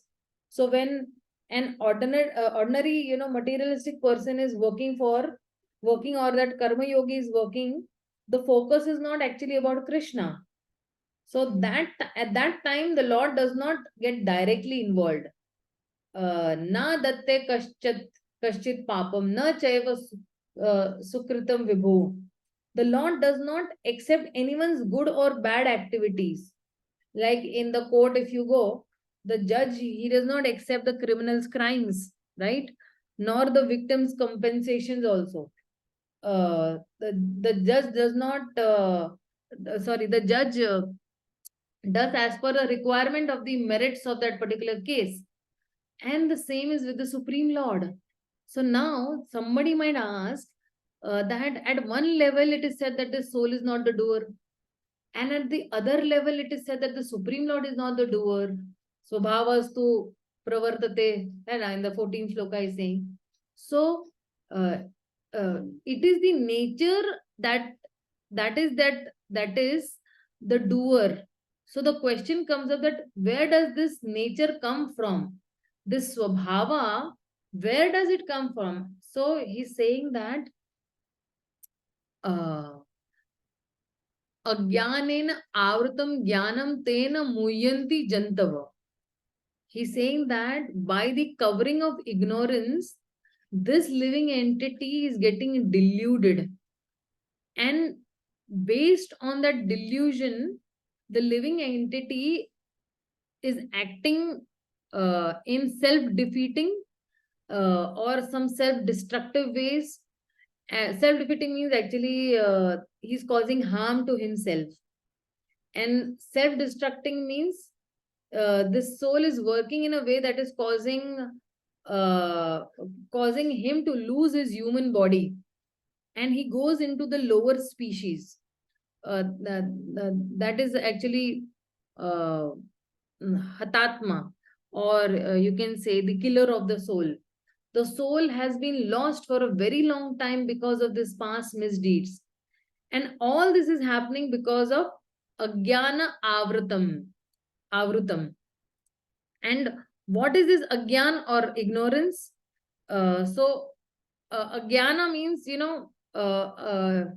agyan means you can say that it can be referred to as lust also. So lust is one type of agyan only, right? And ahankar, arrogance, is another type of agyan. They are called actually anarthas. So lust and ahankar or ego. So anartha means actually those which have no anartha, no artha. Artha means meaning or value. So they do not have any value. That is, they don't have any meaning. So they are called anarthas. उनके पास कोई अर्थ नहीं है, कोई meaning ही नहीं है. Lust has no meaning, right? So we can refer to as uh, we can also refer to ajnana as goodness, passion, and ignorance. And they create this ignorance. So the fact is, the soul forgets that who am I, and where have I come from, where I have to go. So he's forgetting his own identity, and uh, takes its own sense of identity. So the soul, instead of thinking that I'm a part and parcel of Krishna, he starts thinking that, okay, I am a male, I am a female, I am American, I am Indian, I am fair skin, I am dark skin, and all this conception comes because of this body. So there are three people involved, or three parties involved, you can say, the three doers: the soul, the Supreme Lord, and the material nature. In the 13th shloka, we saw the role of the soul. In the 14th shloka, we saw the role of the material nature.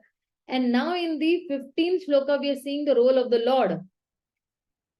And how this ajnana is bewildering this particular soul.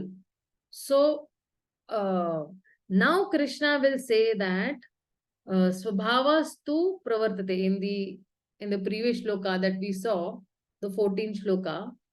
So if the nature is doing everything, does it mean that we are helpless and we are not responsible? No, nature is making us act in certain way. But even among the natural urges, like, there are certain urges or certain pushes, we can say that, which can be dovetailed, and certain things which can be curtailed also, like certain propensities can be dovetailed, and in Krishna's service, and the six anarthas that are there, that can be curtailed. So or that should be curtailed, you can say. But both of these are the result of our own misidentification.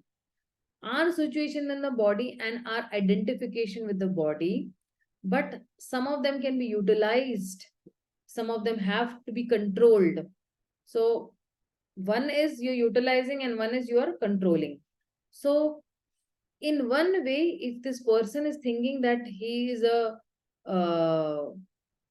brahmana, so that is also agyan. If you see Chaitanya Mahaprabhu, he says, no, that naham vipro, naham na cheha narapati, naham brahmana, nah shudro. So like that, this person rejects the identification of all the varnas and all the ashramas also.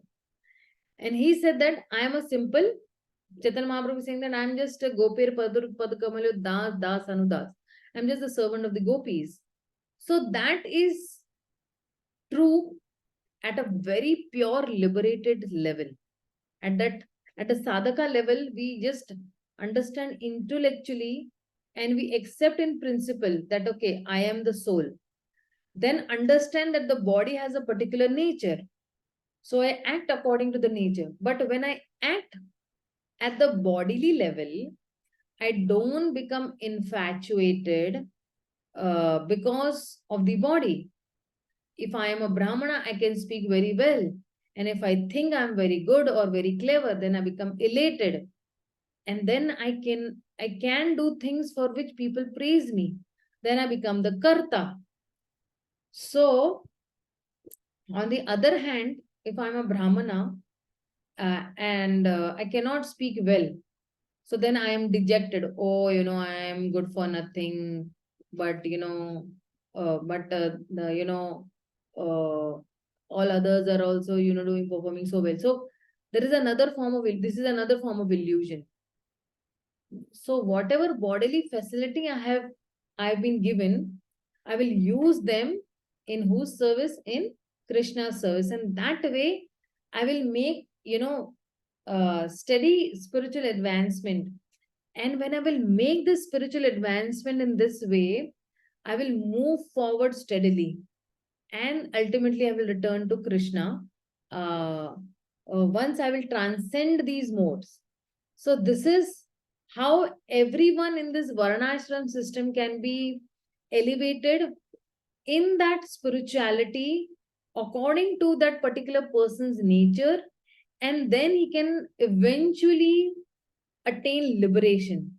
So, Agyan is definitely there, but all these different aspects of Agyan has to be dealt differently. So, whether one is a Kshatriya or one is a Vaishya or a Shudra, everyone is having lust. Even the Brahmana has a lust.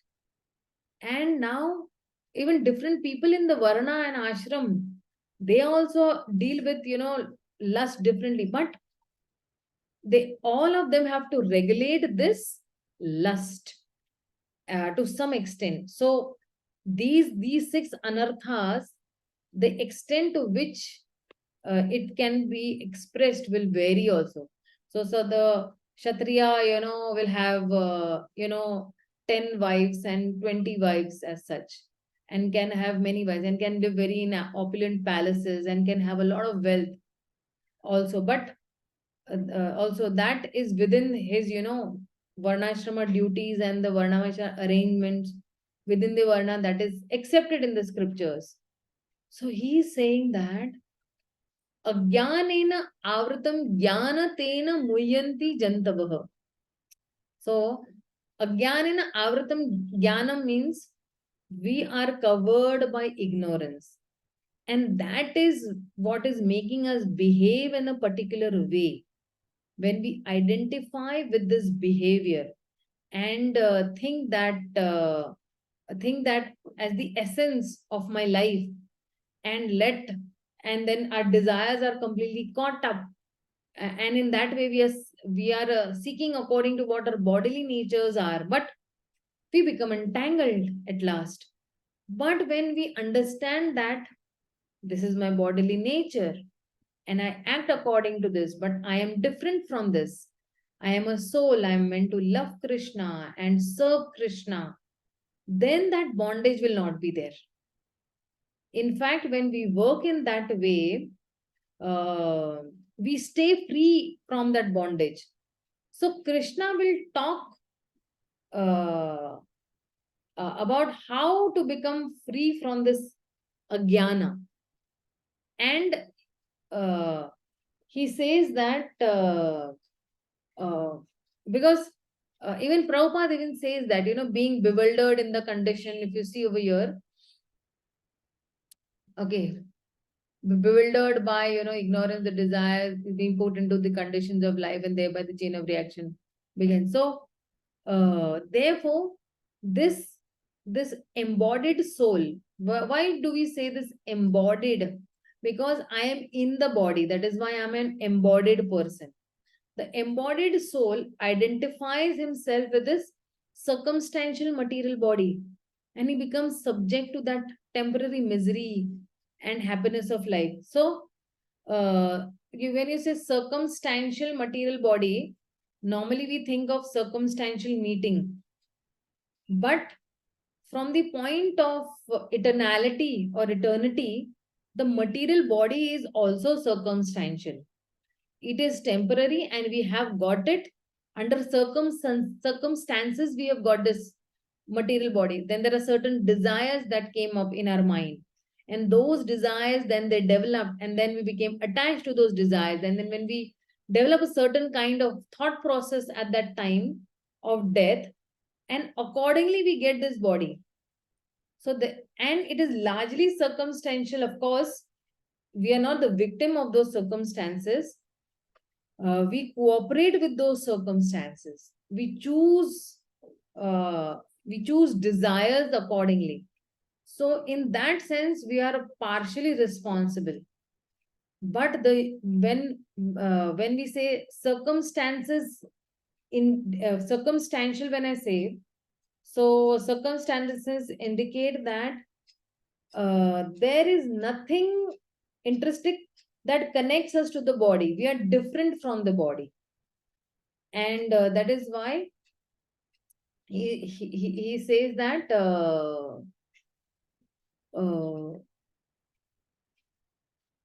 where is the shloka? He says that Esha he Esha hu he eva sadhu karma karyati tam eva ubayo.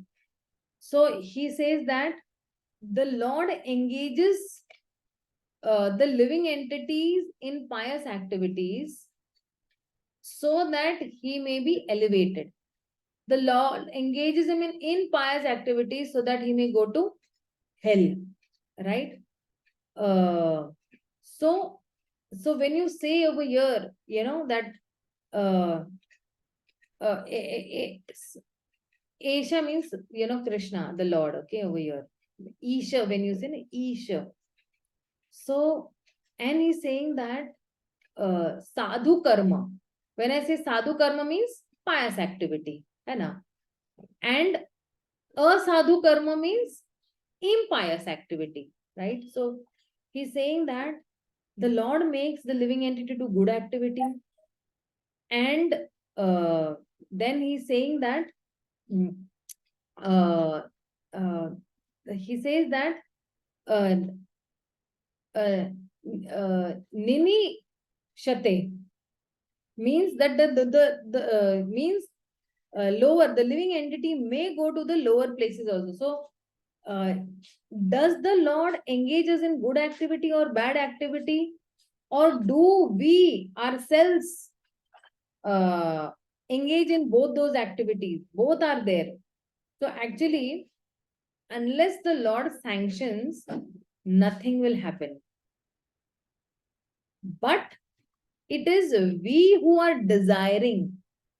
So after we desire, then the Lord engages accordingly.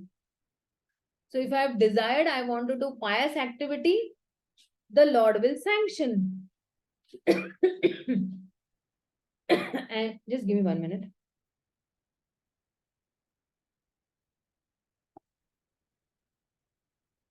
So where it so here, when in this particular shloka, the emphasizes that the Lord is facilitating us. The Lord is not doing. The Lord is not, engaging us. The Lord is only facilitating our desires. And that is why Prabhupada is saying that Agyana Jantur Anisho Ayam. The living entity is completely dependent. If you see, the living entity is completely dependent in his distress and happiness. By the will of the Supreme Lord, he can go to heaven or hell as a cloud is driven by the air. Very nice analogy is giving that. He's saying that Isha is the controller. When he's saying that Isha who he ever is the controller, and Anisha means non-controller, right?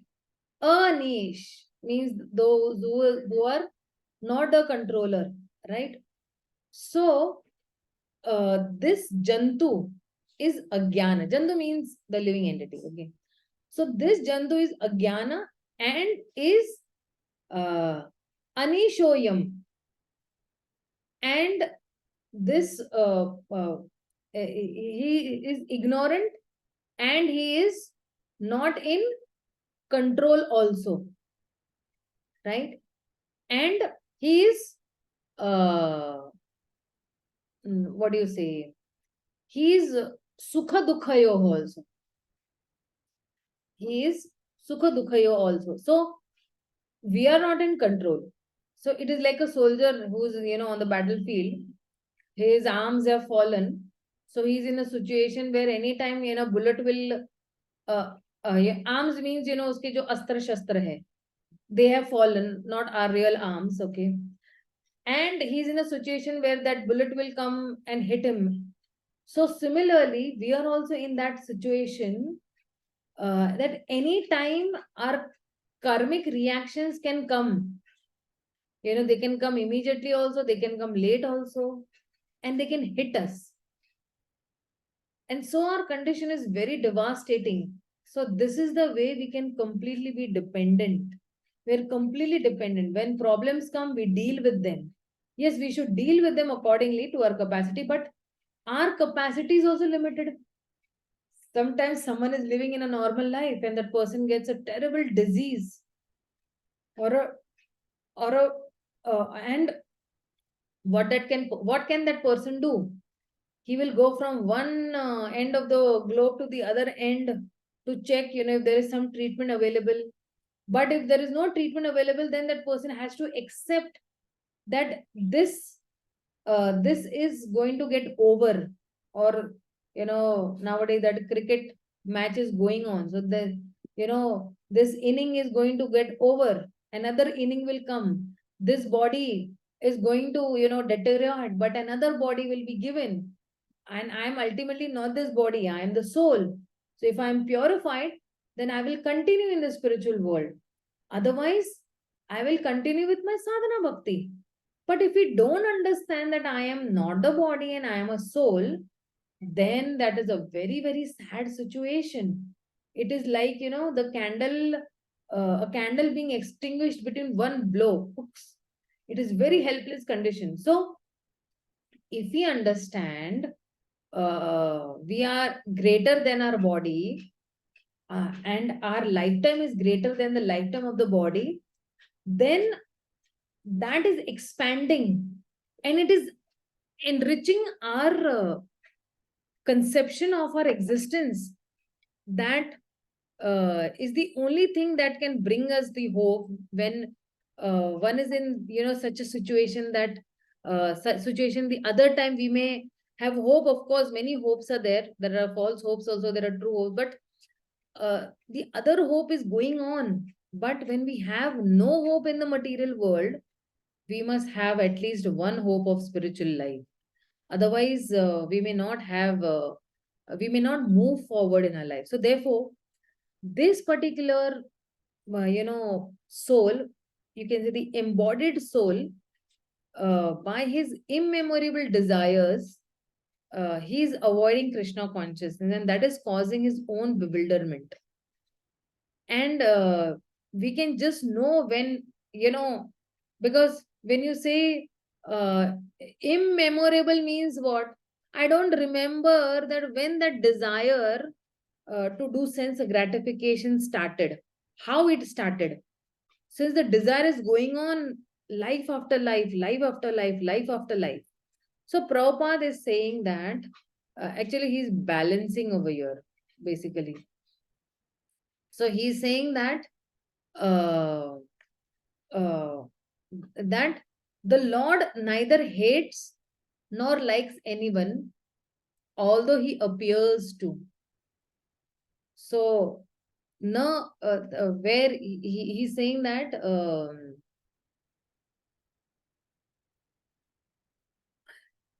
where did it go? He's saying that the Lord neither hates nor likes anyone, though he appears to. He's saying that na sapeksha shat vata. He's saying that there is no paksha. The Lord does not take.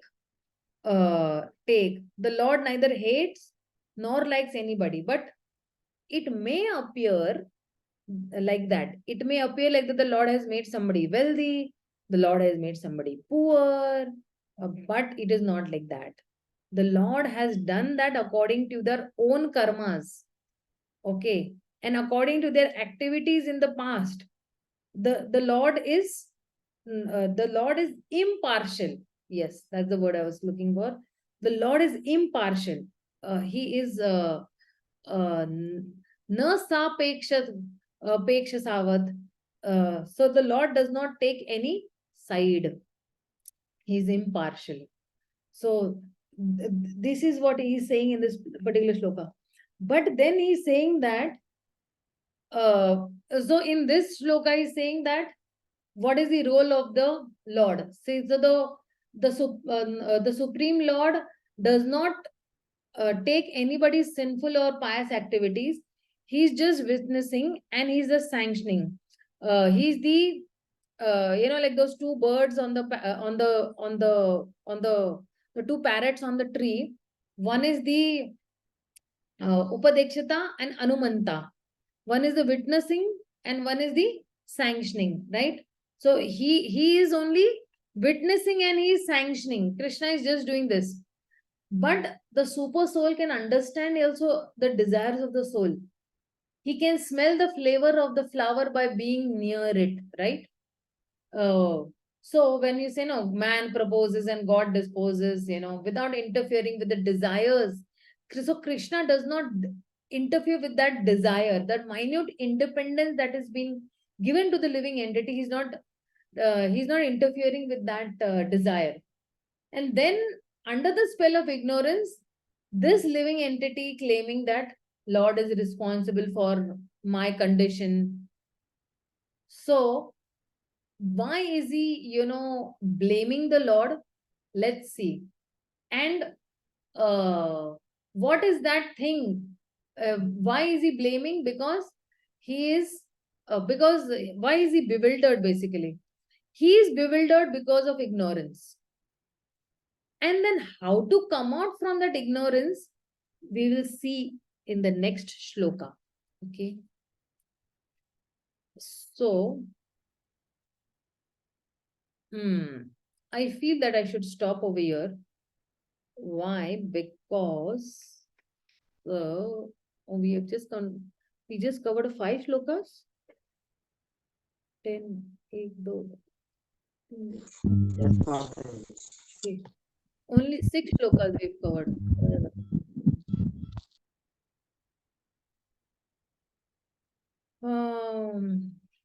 Let me just check. Because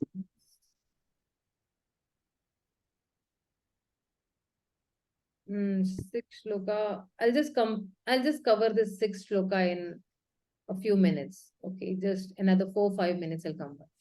He says that Jnanena tu tad ajnanam yesham nastitam atmana tesham adityavaj jnanam prakashyati tat param.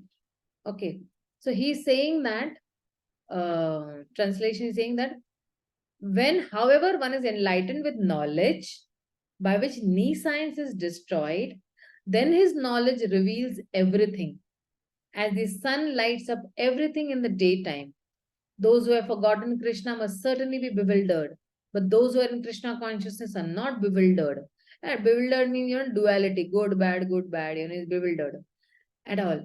It is stated in the Bhagavad Gita, Sarvam Jnana Plavena, Jnana Agni Sarva Karmani na, and na hi Jnanena Sadrisham. Knowledge is always highly esteemed. And what is that knowledge? Perfect knowledge is achieved when one surrenders unto Krishna. As is said in the 7th chapter, 19th verse, Bahunama Janmanamante Jnanavanva Prapadyante. After passing through many, many births, when one perfect in knowledge surrenders unto Krishna, or when one attains Krishna consciousness, then everything is revealed to him, as everything is revealed by the sun in the daytime.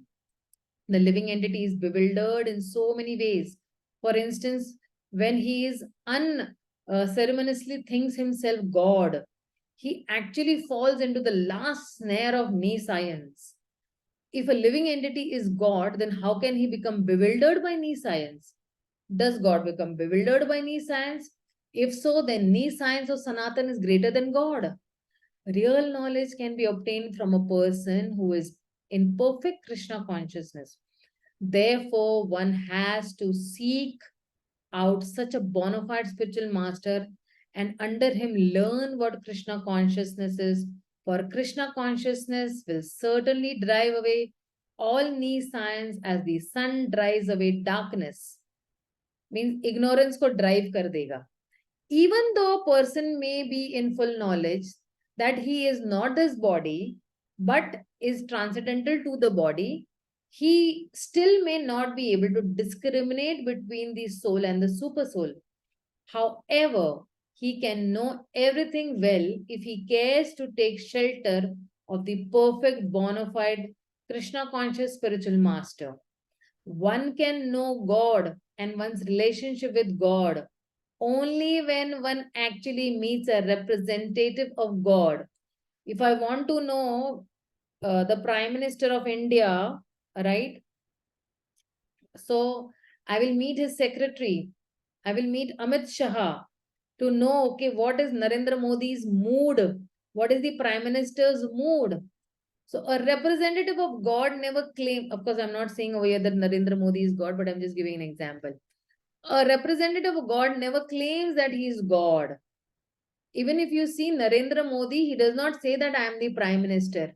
He says, I am the servant of the nation. I am the servant of the citizens.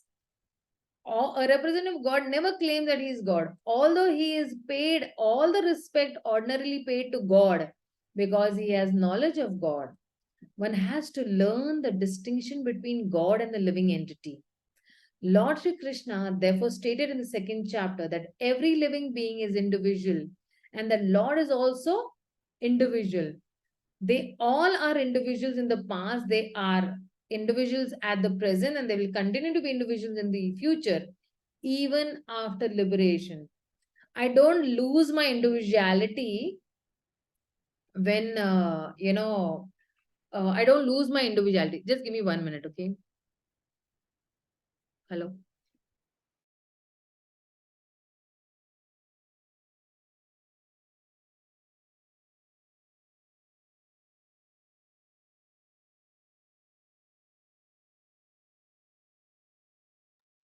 Yeah, Hare Krishna. So I don't lose my individuality when when I actually reach the spiritual world.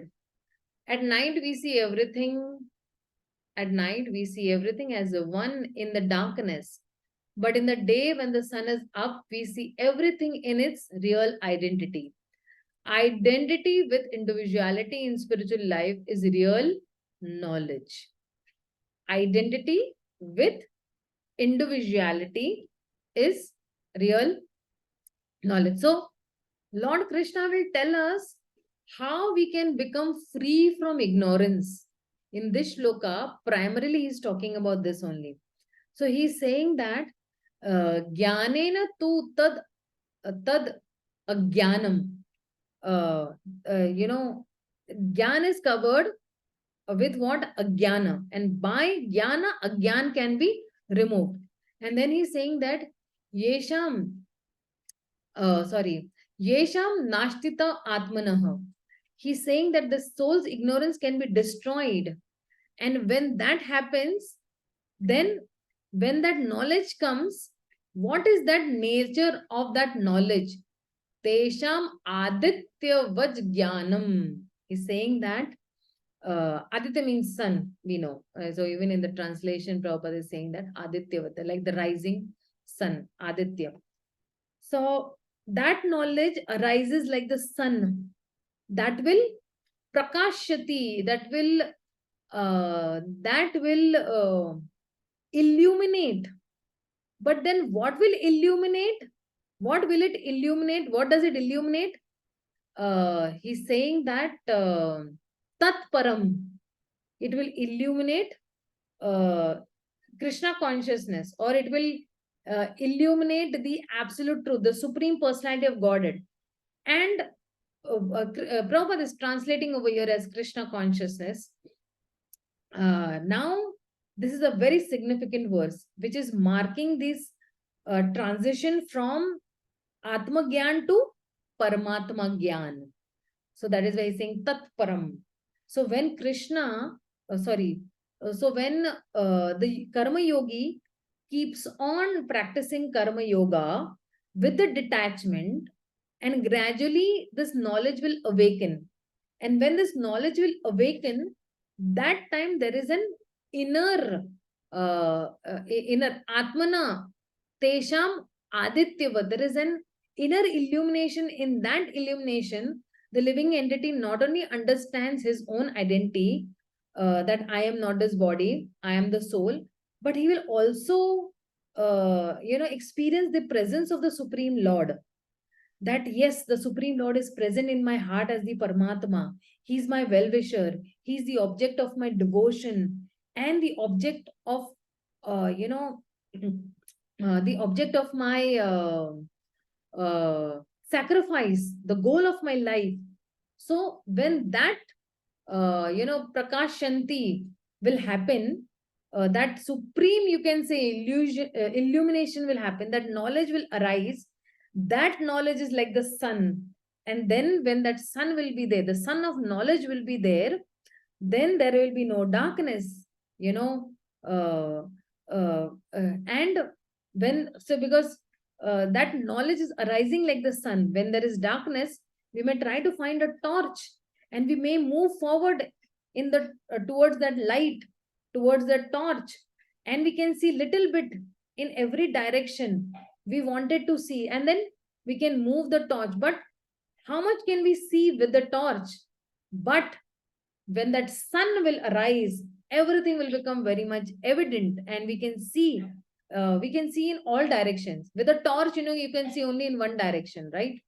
But we can see in all long directions also. We can see, we can be so much productive also, that we will not be productive for ourselves, but will be productive for the other living entities also. Like, I was in ignorance, okay, that I have to only do sense gratification, dharma, artha, kama, moksha is only my aim of life. But when that time I was in ajnana. But now when I am in gyan, when I've got knowledge, not only am I lightening my, not only, I've been enlightened, but I am helping others also to be enlightened, right? So we practice sadhana bhakti, we have our spiritual knowledge, we use our intelligence, which we have developed based on, the shastras, and we try to see, but, and we try to see, but that is like, the torch, we are able to see little bit. Of course, we need the torch by which we can see at least a little distance, and we keep moving forward. But as we become more and more purified, as we make more spiritual advancement, then the sun of spiritual wisdom arises in our heart. And that is why knowledge is given importance over here. And when that sun of spiritual wisdom arises in our heart, things will become more clear and clear and clear, and they will become clear to the extent that tesham aditya vaj jnanam. So the darkness is destroyed by this knowledge, and even I have an inner darkness also, that is removed, and then the inner world, the spiritual world, becomes so clear. We can start seeing that, yes, I am connected to Krishna, I am a servant of Krishna, my constitutional position is to serve Krishna. We'll be able to see that. And if I do like this, then this is how my we can understand this, and I will go forward in spiritual life, and things will become more clearer for me. So then, he says that tat param. He's saying that tat param means, tat means actually, the Supreme Lord. He's saying that tat means Krishna, who is the absolute truth. So Krishna has not told what that tat is, but he will tell who that tat is. He will tell in the end who that absolute truth is. In the end, he will say, because the 29th shloka, he says that, what is that 29th shloka? He says that, Bhoktaram yagna tapasam sarvaloka maheshwaram surid sarva bhutanam gyatva mam shantim richati. So he says that, he says that, I am that absolute truth. But he does not say that mam, he says that tat. He says that the karma yogi comes to know that knowledge, the knowledge about that tat param, that absolute knowledge will become revealed, and he focuses, and one will focus on his own practice. So as I'm not the body, I'm the soul, therefore I should not get entangled with material things. Let me work with detachment, one connection with the absolute truth, and one meditation on the absolute truth will increase that tat param. How that meditation happens, Krishna will explain of course, in the next verse, he'll explain, we'll see next time. But one can know God, he can know his relationship with God, and then and only when one actually meets a representative of God, he will know who I am, what is my relationship with God. Only so, the meaning of this is the soul is present in the body. It is having jnana, but it is covered with that, it is covered with illusion. And when one in contact with another soul, who is the representative of God, then that jnana illuminates, and that jnana starts removing ignorance. Only Gyan can remove ignorance, okay? And that inner knowledge can also kindle. That is how this person becomes more and more spiritually aware. See, in our lives also, you see, no, that I was in Agyana, but that is why we say, na, Om Agyana Timirandasya Gyananjana Shalakhaya Chakshurumilitam Yena. Uh, uh, and so this candle, the spiritual master has the potency to lit and give light, but it has to be lit by another source of light. So the jnana is removed by somebody else. The agyan is removed uh, by somebody who has got jnana. So Krishna is talking about Gyan that will the Gyan that will culminate into bhakti. In bhakti, and that is not actually Atma Gyan. Atma Gyan, somebody may know by, some inner contemplation. But so if you see this guy, what is his name? Socrates. He also knew that I am not the body, I am the soul. And that is why he was fearless. And he's consoling his friend also, who lost his wife by, giving so many reasons of immortality of the soul. So now one can understand that Atma, but understanding Paramatma is very difficult. And and when can we understand the Paramatma? It can happen only when one is connected with the Guru, with the spiritual master. So we need a bona fide representative of Krishna. So there is inner darkness and there is outer illumination. Outer illumination starts activating our inner flame, or as the flame increases more and more, the inner illumination also increases more and more, and it becomes like the sun where everything is very clear. Then we can see, okay, Supreme Personality of Godhead in our own heart. He is standing inside also and he is standing outside also as the Archa Vigraha form. But these Mayavadis, they say that oneness is the sign of illumination, diversity is illusion, ultimately everything is one. So Srila Prabhupada says that oneness is not the sign of illumination, but oneness is the sign of darkness. And Prabhupada says that, see, at night we see everything as one, in the darkness. We see only dark, everything is, but in the daytime, when the sun illuminates, the sun is up, we see everything as its real identity, right? We see that identity with individuality in spiritual life is the real knowledge. Prabhupada is saying over here, right? So if I come to a room which is dark and I cannot see anything in the room, all I can see is darkness. So oneness is darkness. But when the light comes, I can see there is a chair, there is a table, okay, there is somebody seated on that chair. I can see there is a picture of Krishna there. Of course, in spiritual illumination, one sees everything connected to Krishna. In the material darkness, one does not see any connection with Krishna at all.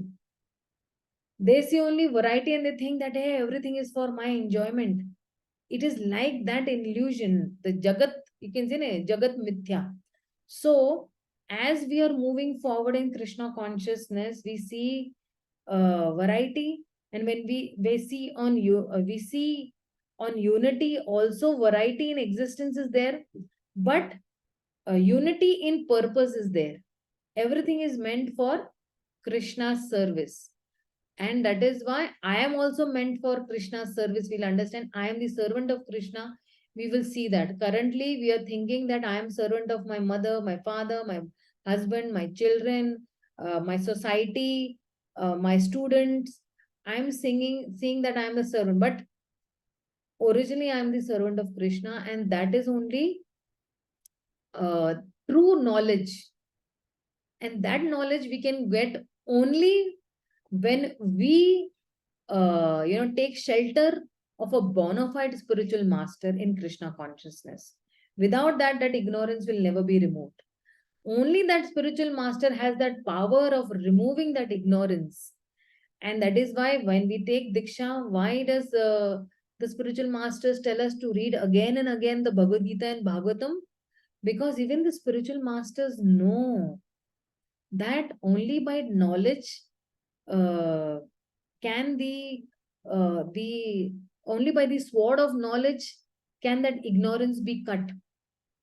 So, okay, I'm sorry. I said that I'll take some few minutes, but I took almost 15 minutes for the shloka. But this was a very important shloka, so I thought that I should complete. So now from the 17th shloka onwards, there's a new section starting, okay? Liberation by focusing on the Supreme. So when I'm focusing on the Supreme, then I'll be liberated. And what is that liberation?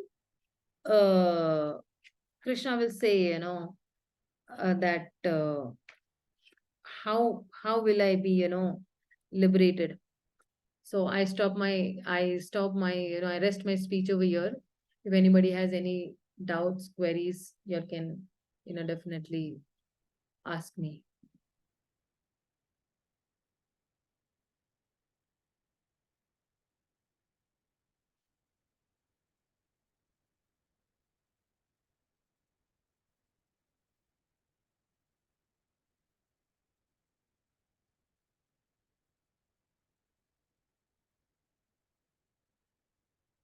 There are no doubts, queries, questions?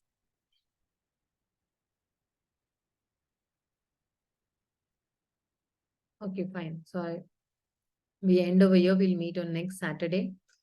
Next Saturday, there is a little problem where can we make it half an hour early? Next Saturday? Yes, Mataji. Yes, ma'am.